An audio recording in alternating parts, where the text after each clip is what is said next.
He invited his poor ex-wife to his wedding to humiliate her. But her arrival with the richest man in the city left everyone stunned. Hello, family. Welcome back. Please do well to subscribe, and let's know where you are watching the story from in the comment section. Ethan Reynolds had everything a man could want. At least that's what he told himself. Money, a penthouse that overlooked the city, a shiny black sports car that could go from 0 to 60 in less than 4 seconds, a designer suit for every day of the week, and soon he'd have a wife whose father owned half the downtown skyscrapers. But on a grey Thursday morning, as the winter wind rattled the windows of his luxurious apartment, Ethan was sitting at his glass dining table not to plan honeymoon details, but to write an invitation that was more of a weapon than a courtesy. He picked up the heavy cream-coloured card, ran his hand over the gold trim, and began to write, "You are cordially invited to the wedding of Ethan Reynolds and Sophia Hart." He smiled a little as his pen moved, imagining the look on her face when she read it. The name he wrote on the envelope wasn't just another guest. It was Grace Miller, his ex-wife. 2 years ago, Grace had been his everything. Back then, Ethan had no penthouse, no sports car. He was living in a one-bedroom apartment with peeling paint and a leaky bathroom sink. He was chasing business deals that never seemed to close and taking odd jobs to pay rent. And through it all, Grace had been there. She cooked cheap but hearty dinners, kept the tiny apartment clean, and always had a way of telling him, "Don't worry, Ethan. Things will get better." But Ethan got tired of better never coming fast enough. He met Sophia Hart at a networking event. She was everything Grace wasn't: glamorous, wealthy, and connected to people who could open doors. She also happened to like the idea of helping a man with ambition. Within months, Ethan had moved out of that small apartment and into a world of private dinners, exclusive parties, and vacations to places Grace had only seen on TV. And with that move, he walked out on Grace. The divorce had been quick, too quick. Ethan had made sure of that. He left her with nothing but her clothes, her old sedan, and a heart full of shock. Now, with his wedding day approaching, Ethan had one last thing to do before he tied the knot.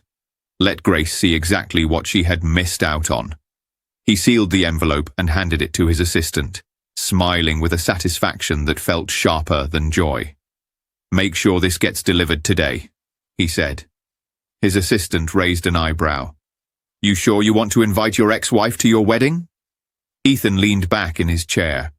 "Absolutely. Some people need to see what success looks like, up close." On the other side of the city, Grace Miller was just getting off her shift at the diner. Her hair was pulled back into a messy bun, and the smell of fried eggs clung to her uniform. She carried her tea-ipes in a small envelope, already calculating which bills she could cover that week. When she climbed the creaky stairs to her apartment above the laundromat, she noticed an unfamiliar envelope wedged in her mailbox. Thick paper, gold trim, her name written in neat, bold handwriting. Inside, the invitation gleamed. She read the names once, twice, and a third time before she sat down at her small kitchen table. Ethan Reynolds. Sophia Hart. Her fingers tightened around the card. She remembered the day Ethan had left. No fight, no warning. Just a suitcase in the hallway and a short, cold explanation. "Grace, you deserve someone who can give you more. And I deserve a different life." At the time, she thought she'd never recover. She cried herself to sleep for weeks. She skipped meals to save money. She worked longer hours to pay the rent he no longer helped with. And now, he was marrying Sophia Hart. Grace's neighbour, Mrs. Patterson, shuffled in through the open door. She was in her 60s, wore bright floral dresses, and had a habit of bringing Grace extra bread from the bakery. "What's that you're reading?" Mrs. Patterson asked. Grace hesitated, then handed her the card. Mrs. Patterson's eyes widened. "He's inviting you, after what he did." Grace shrugged. "Seems like it." "That's just cruel, honey. He wants to rub it in your face. You don't have to go." Grace stared at the words on the card again. Her first instinct was to tear it into pieces, toss it into the trash, and never think about it again. but something inside her stopped her hand. She remembered the years she'd spent believing Ethan's promises, how she'd stood by him when everyone else doubted him, and she remembered how he'd left without looking back. A small, almost unnoticeable smile formed on her lips. "Oh, I'm going," she said quietly.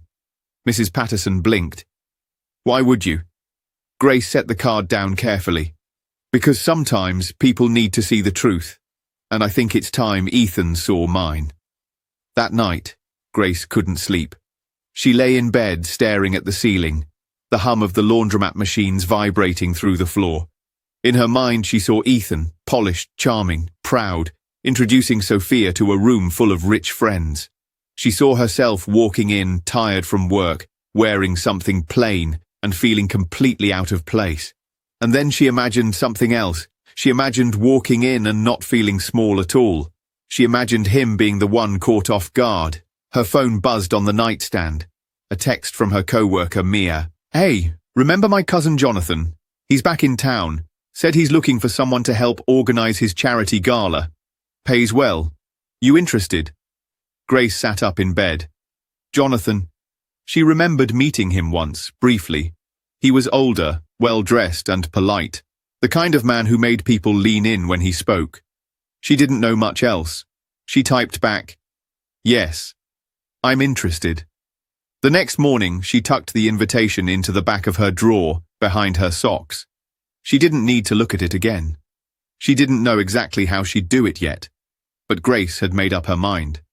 She would go to Ethan's wedding, not as the poor ex-wife he expected to pity, but as someone who would leave the entire room stunned.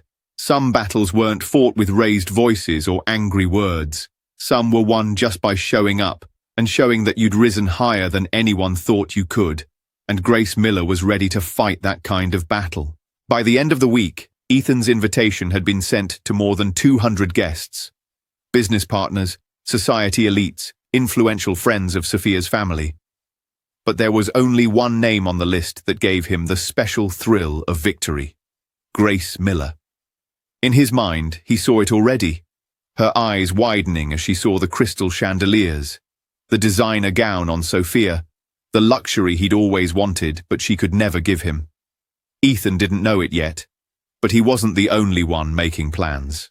And Grace, she wasn't just coming to watch, she was coming to make sure he never forgot her. If you haven't subscribed yet, I'd love you to join our community by hitting the subscribe button. Through our stories, we build hope and give future to children and women abused all over the world.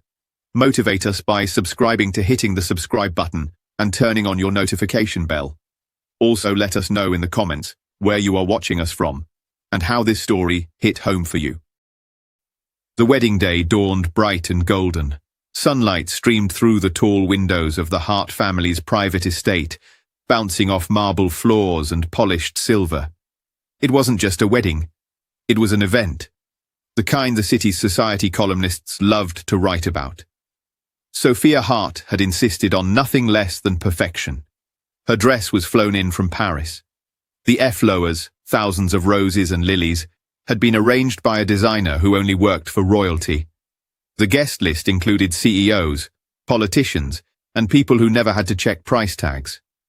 Ethan stood at the front of the grand ballroom in a perfectly tailored Armani suit. The soft strains of a live orchestra filled the air. He glanced at his gold watch, then toward the massive double doors. Grace wasn't there yet. Good.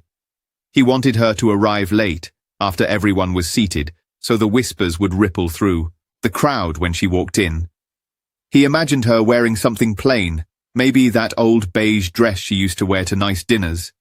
He pictured her sitting alone at the back, small and out of place among the glittering gowns and designer tuxedos.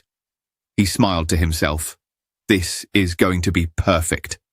The guests mingled before the ceremony, sipping champagne and admiring the chandeliers that glittered like frozen waterfalls. Sophia floated through the crowd, her diamond earrings catching the light with every turn of her head. She looked like a queen surveying her kingdom. "Have you seen her yet?" she asked Ethan when she spotted him. "Not yet," he replied, "but she'll come. She wouldn't miss the chance to see this." Sophia's lips curved into a smirk. I almost wish I could see her face. Poor thing.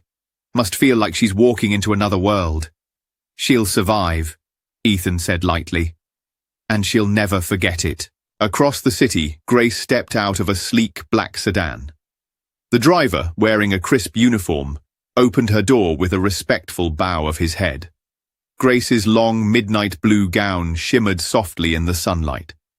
Her hair fell in loose waves, the kind that looked effortless but took hours to perfect.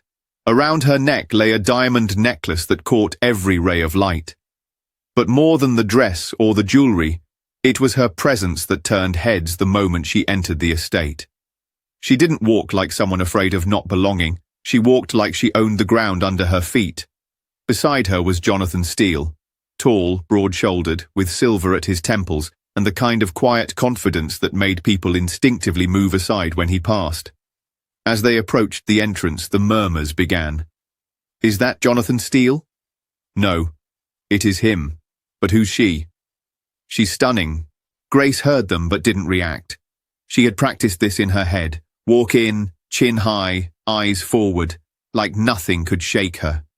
Inside, the ceremony had just begun. The orchestra played softly as Sophia's father walked her down the aisle. Ethan's chest swelled with pride. Pride for the life he had built, the image he now projected. And then the heavy double doors at the back of the ballroom swung open. The sunlight spilled in, framing two silhouettes. The guests closest to the entrance turned first, then the people in the middle rows, then the entire room. The music faltered for half a second. Gasps rose like a wave.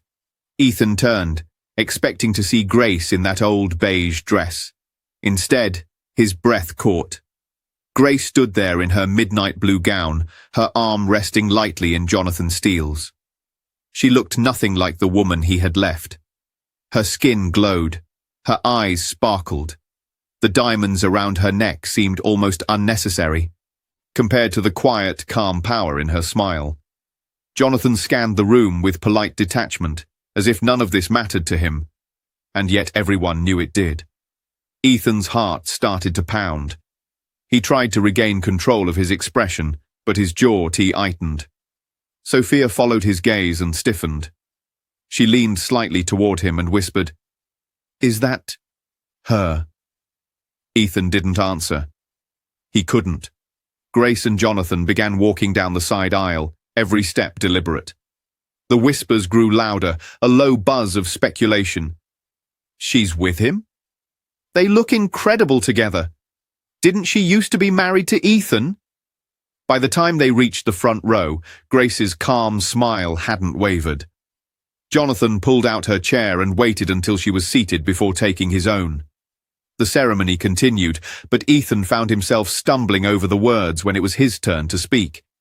He kept glancing toward Grace, who seemed entirely unbothered, chatting quietly with Jonathan during the slower moments. When the priest asked Ethan to repeat the vows, his voice was just a shade too tense. Sophia's grip on his hand tightened, as if warning him not to lose focus. But it was already too late. Ethan had lost control of the narrative. This was supposed to be his moment, a grand display to prove he had moved on, to show Grace what she had lost. Instead, she had walked in looking like she had won.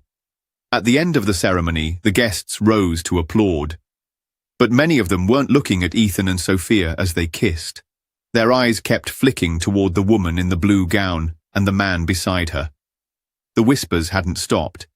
If anything, they had grown sharper. Sophia's father approached during the first moments of the reception, his voice low and annoyed. Why didn't you tell me she would be here? Ethan swallowed. I didn't think it mattered. Sophia's father gave him a long, cold look. Jonathan Steele is here with your ex-wife at your wedding. It matters. Across the room, Grace sipped her champagne slowly, not rushing the moment. Jonathan leaned toward her. You're enjoying this, he said softly. Grace's lips curved slightly. I'm just making an appearance. Jonathan chuckled. An appearance, huh? You've turned the room upside down without saying a word. Grace's eyes found Ethan across the crowd. He was surrounded by people, but somehow he looked smaller, less in control. She turned back to Jonathan. Good. Then I've done what I came to do. By the time dinner was served, it was clear the wedding had taken on a new energy. And it wasn't the one Ethan had planned. Guests kept stopping by Grace's table, eager to greet Jonathan but lingering to speak to her. Compliments flowed, about her dress, her grace, her mysterious story. She never once mentioned the years she'd spent above a laundromat, the double shifts, the heartbreak. She didn't need to. The woman she was now spoke for itself. And Ethan knew it. He watched her from across the room, the glass of champagne in his hand growing warm. Every laugh she shared, every nod she gave Jonathan, every moment she seemed utterly unbothered. It all gnawed at him. This was supposed to be the day he proved he had the upper hand. But somewhere between the opening of those double doors and now, he had lost it completely. Dinner was served under the glitter of crystal chandeliers. The orchestra had switched to a soft jazz tune, and waiters in white gloves moved between tables carrying trays of lobster and filet mignon. From the outside, everything still looked perfect, but beneath the glossy surface, the energy in the room had shifted. People were still smiling, still sipping champagne, but their conversations had a new edge to them. They weren't talking about the bride's dress or the dessert menu anymore. They were talking about the woman in the midnight blue gown, Grace, and the man beside her, Jonathan Steele.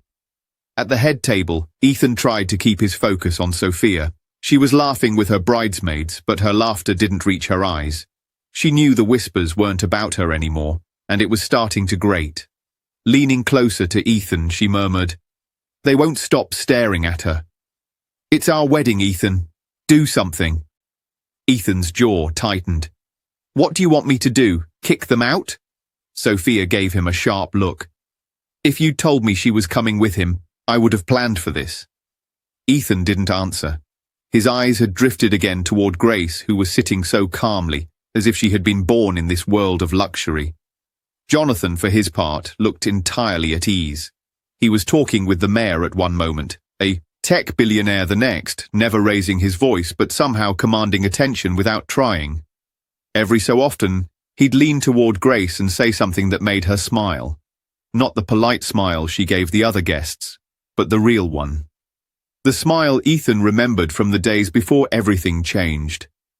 And somehow, seeing it again, but not directed at him, made something bitter twist in Ethan's chest. As the plates were cleared and dessert was brought out, the master of ceremonies tapped the microphone. "Ladies and gentlemen," he began, "before we open the dance floor, we'll hear a few words from our honored guests." Ethan forced a smile, expecting the usual toasts. Sophia's father, his business partner, maybe the maid of honor. But then, to his shock, Jonathan Steele stood. The room fell instantly quiet. People leaned forward. When Jonathan spoke, his voice was deep and steady, the kind that carried without effort. "I don't have a speech prepared," he said, "but I do have something to share." Ethan's stomach tightened. He had no idea what Jonathan was about to say, but the way Grace's calm eyes met his from across the room made him uneasy. Jonathan continued, "Most of you know me from the business world. What you may not know is that I rarely attend events like this unless I have a very good reason. Today I have two." He paused, letting the suspense settle over the crowd. "First, I'm here to wish Ethan and Sophia all the best in their new life together. Marriage is a partnership, and I hope they treat it as such." There was polite applause. Ethan exhaled. Maybe this wasn't going to be a disaster after all. Then Jonathan smiled faintly. "And second, I'm here because I'd like to introduce someone very important to me." He turned, resting a hand gently on Grace's shoulder. "This is Grace Miller," he said. "Some of you may already know her. Many of you have probably heard her name tonight. But what you don't know is that Grace is my fiancée." The words hit the room like a thunderclap. Gasps, whispers, heads turning sharply toward Ethan, toward Grace, toward Jonathan. Ethan's chest went cold. Sophia froze beside him, her perfectly painted smile faltering. Jonathan went on, completely unbothered by the storm he had just set off. When I met Grace, she was working harder than anyone I'd ever met, giving more than she got and asking for nothing in return. I saw strength. I saw loyalty. I saw a heart that couldn't be bought. And believe me, in my world, that's rare. His gaze swept the room. I don't care about where someone starts in life. I care about who they are, and Grace is the kind of woman who makes a man want to be better. There was silence for a moment. Then applause began. Not polite applause this time, but genuine. Guests clapped, some even standing. Cameras flashed. Ethan sat frozen, his jaw clenched so tightly it hurt. This wasn't how the night was supposed to go. He had invited Grace here to humiliate her, to show her she had been replaced by someone wealthier, more glamorous. Instead, she was the center of attention, the admired one. And now, she wasn't just the ex-wife who had lost. She was the future wife of one of the most powerful men in the room. After Jonathan sat down, the buzz of conversation filled the air like static. People began drifting toward Grace's table to congratulate her, to shake Jonathan's hand. Even Sophia's father left his seat to greet them, something he hadn't done for half the other guests. Ethan's fists curled under the table. Every laugh Grace shared, every warm handshake Jonathan gave, felt like a slap. Sophia leaned toward him, her voice low and sharp. "You didn't tell me she was engaged to Jonathan Steele." "I didn't know," Ethan said through gritted teeth. "Well," Sophia replied coldly, "now the entire city knows, and they'll be talking about her more than they'll talk about me." Meanwhile, Grace remained composed, thanking people for their kind words, never once looking smug or gloating. But when her eyes met Ethan's across the room, there was a quiet message in them.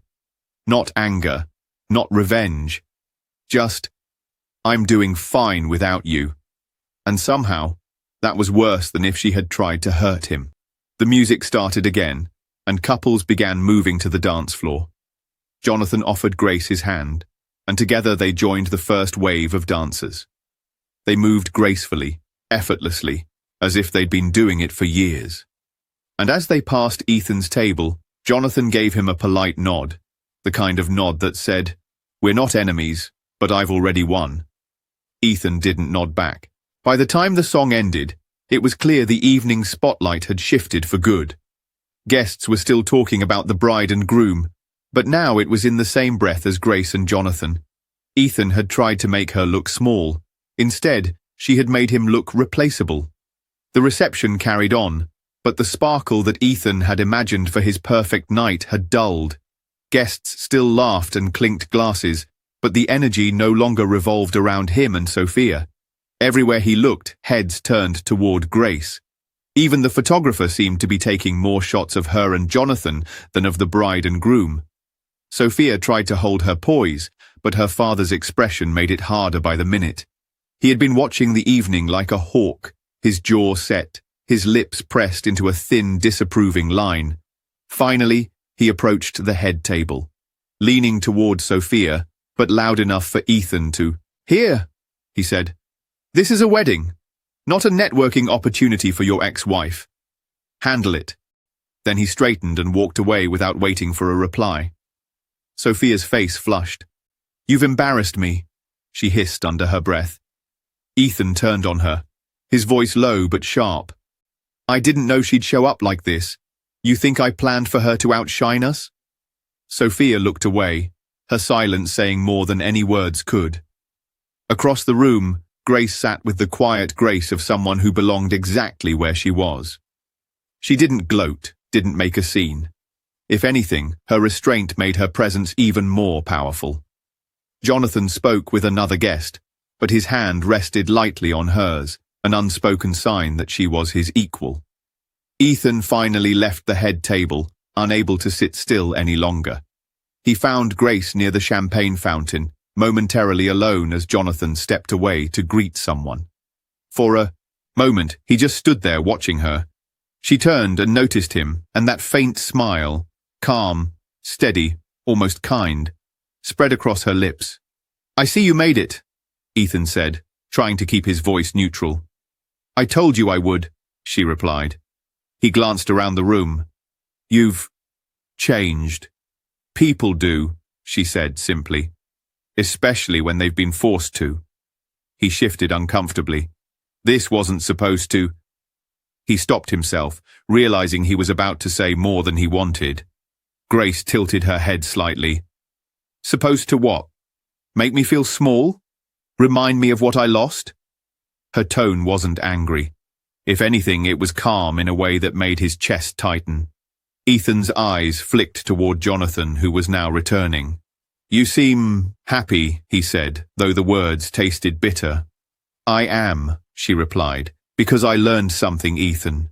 Money can buy you a table in this room, but it can't buy you respect, and it can't buy you peace." Jonathan arrived and gave Ethan a polite nod, his hand naturally finding Grace's again. "Everything all right here?" he asked.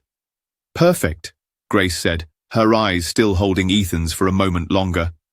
"We were just finishing up." Jonathan smiled faintly, guiding her back toward their table. Ethan stood there, alone, the sound of the music and chatter fading into a dull hum in his ears. The rest of the night passed, but the damage was done. Guests congratulated Ethan and Sophia with polite formality, but the warmth in their eyes was reserved for Grace and Jonathan.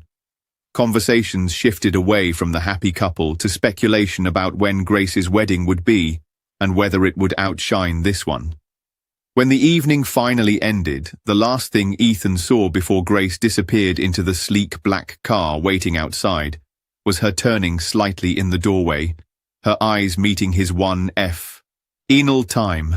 There was no triumph in her gaze, no pettiness, just the quiet, undeniable truth that she no longer needed him in her life, and perhaps never had. As the car pulled away, Sophia's voice broke the silence beside him. "You invited her to humiliate her," she said flatly. "Instead, she humiliated you without even trying." Ethan didn't answer.